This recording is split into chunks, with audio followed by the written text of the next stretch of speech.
La résilience ne s'arrête pas seulement aux équipes ni aux structures organisationnelles. Elle s'inscrit aussi dans le temps à travers les rôles, les transitions et les parcours professionnels. La résilience des carrières, c'est la capacité à s'adapter, à demeurer pertinent et à continuer à se développer malgré les perturbations.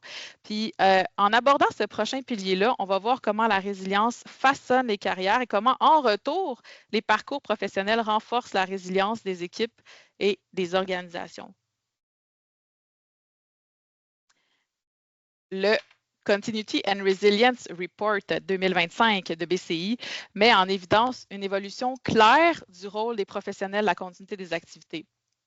Aujourd'hui, les gestionnaires en continuité, c'est plus seulement des planificateurs ou des responsables de cadres méthodologiques. Là. On s'attend d'eux, de nous, qu'on doit combiner une solide expérience technique avec des compétences en communication, en collaboration, en leadership, en agissant comme un pont entre les équipes techniques, les unités d'affaires et la haute direction. C'est quand même un gros mandat, mais bon, on est capable.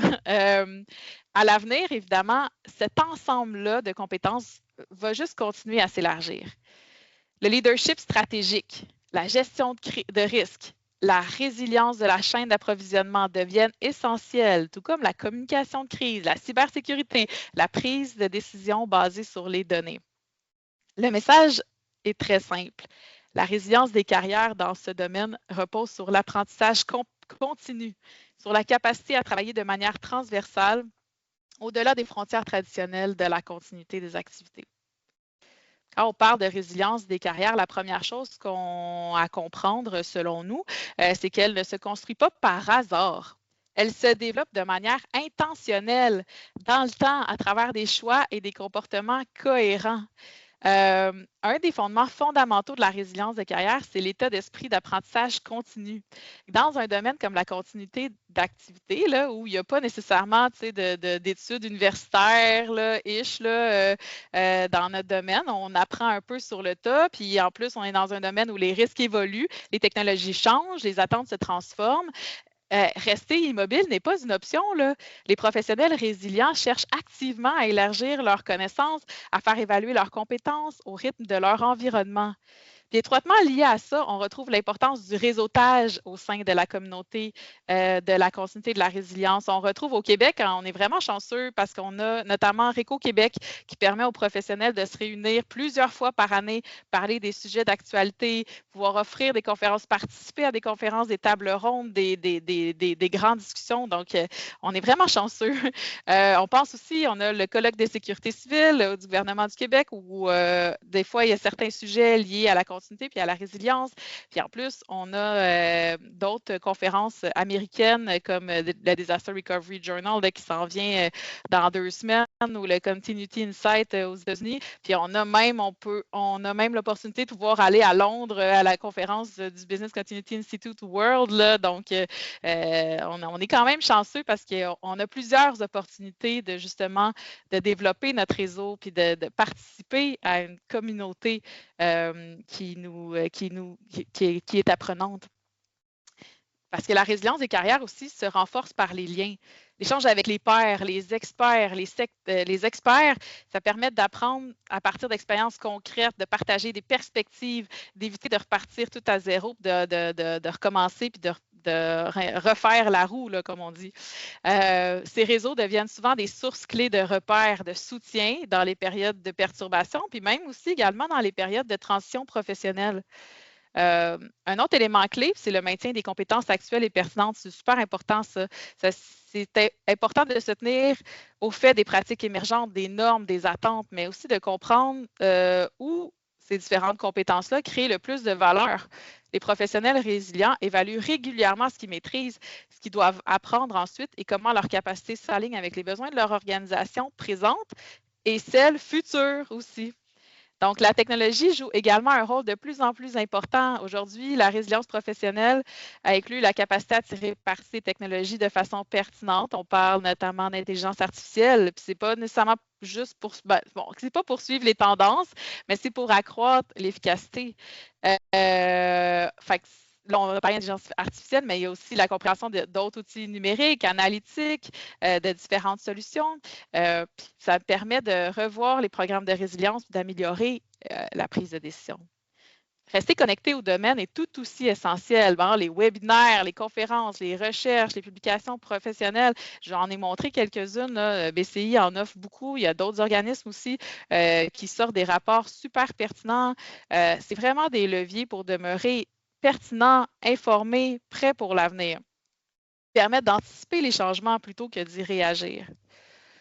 Et enfin, la résilience professionnelle nécessite souvent un investissement intentionnel dans la formation puis l'éducation avancée. Donc, qu'il s'agisse de formation avancée en continuité des activités, en gestion de crise, en résilience organisationnelle de façon plus large, ces parcours-là approfondissent l'expertise et offrent de nouvelles perspectives professionnelles. Donc, le message clé vraiment de cette diapositive, c'est que la résilience des carrières, ce n'est pas quelque chose qui nous arrive, c'est quelque chose qu'on doit construire activement. Celles et ceux qui investissent dans l'apprentissage, les connexions et le développement de leurs capacités sont beaucoup mieux positionnés pour s'adapter, évoluer et demeurer pertinents. La résilience professionnelle ne consiste pas seulement à acquérir des nouvelles compétences, elle implique aussi de prendre en main son propre parcours professionnel. Donc, dans un environnement en constante évolution, s'en remettre uniquement à un employeur ou à une description de poste pour façonner sa carrière, ce n'est pas un top choix, je dirais. La prise en charge de sa carrière commence par le développement actif et le transfert des connaissances. Les professionnels résilients ne gardent pas leur expertise pour eux-mêmes. Ils forment les équipes, accompagnent leurs collègues, partagent leurs pratiques. Et ce faisant, ils renforcent non seulement la résilience organisationnelle, mais leur propre valeur et leur propre pertinence. Une autre dimension importante, c'est l'ouverture à différentes façons de travailler. Les perturbations relèvent souvent les limites des processus et des habitudes établies. Les personnes qui expérimentent, remettent en question les hypothèses et adaptent leur manière de travailler sont mieux outillées pour évoluer dans l'incertitude et la complexité. Puis la résilience des carrières, c'est aussi être prêt au changement, même attendu. Tu sais, avoir un plan B, un plan C, un plan D, on est habitué quand même, là, tu sais, mais c'est être professionnel dans notre domaine. C'est ça, faire preuve de professionnalisme. Cela signifie être préparé à des changements de rôle également, à des transformations organisationnelles, à de nouvelles responsabilités, puis avoir la confiance nécessaire pour traverser ces transitions-là. Il y a un aspect moins visible, mais tout aussi critique de la prise en charge de sa carrière, c'est la préparation de la relève. Donc, former quelqu'un pour prendre le relais peut sembler des fois contre-intuitif, mais c'est en réalité un signe de maturité et de résilience.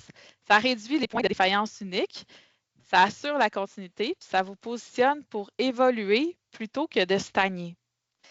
Puis, au final, la prise en charge de la carrière exige un changement de posture. Votre carrière vous appartient, elle n'appartient pas à votre employeur.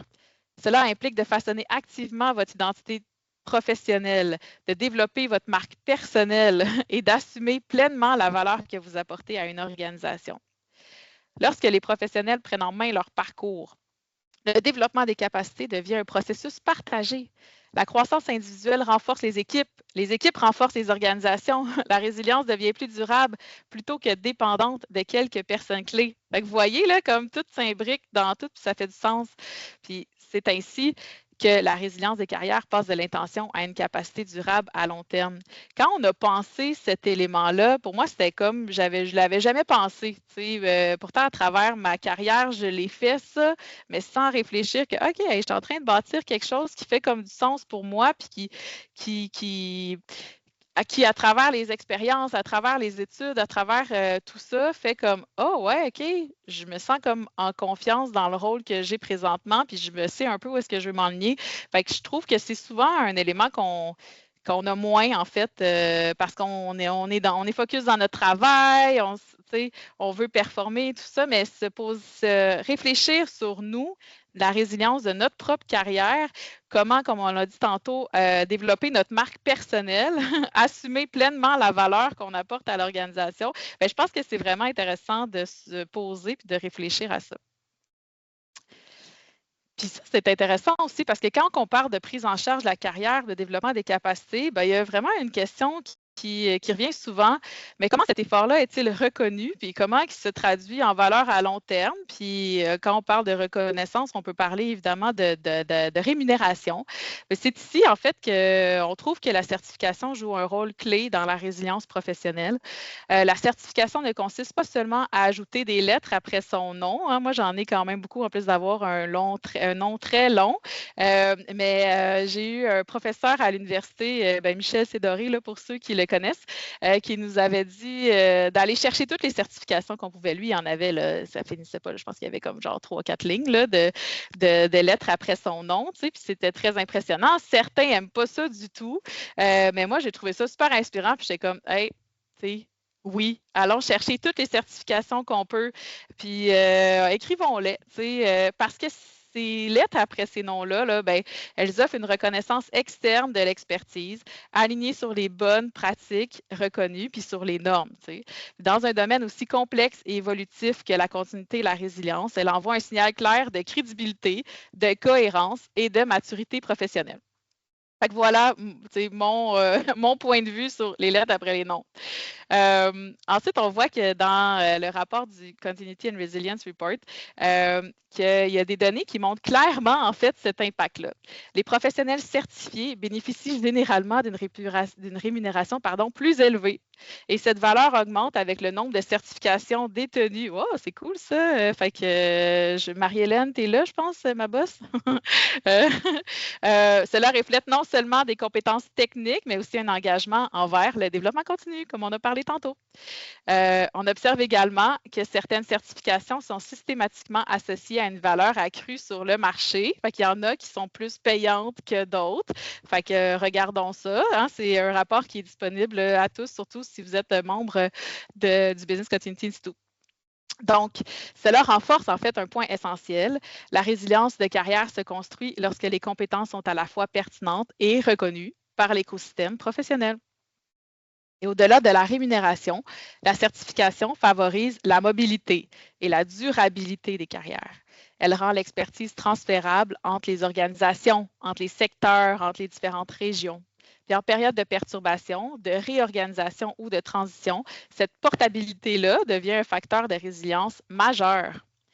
Cela dit, évidemment, la certification ne suffit jamais à elle seule. Sa véritable valeur émerge lorsqu'elle est combinée à l'expérience, à l'apprentissage et au jugement professionnel. Les certifications posent les bases, évidemment que c'est leur application concrète dans des contextes réels qui fait toute la différence. Et c'est ici que la résilience des carrières rejoint naturellement la résilience individuelle. La résilience des carrières consiste à rester pertinent dans le temps. La résilience individuelle concerne la capacité, comme personne, à s'adapter, à performer et à se rétablir sur les plans cognitifs, émotionnels et professionnels.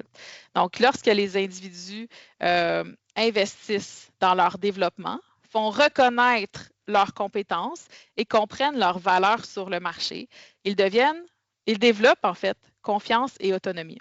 Cette confiance-là soutient directement la résilience individuelle, particulièrement en contexte de pression ou de changement. Autrement dit, des carrières résilientes reposent sur des individus résilients. Et des individus résilients sont mieux outillés pour apprendre, évoluer et exercer un leadership, quelles que soient les perturbations auxquelles ils font face.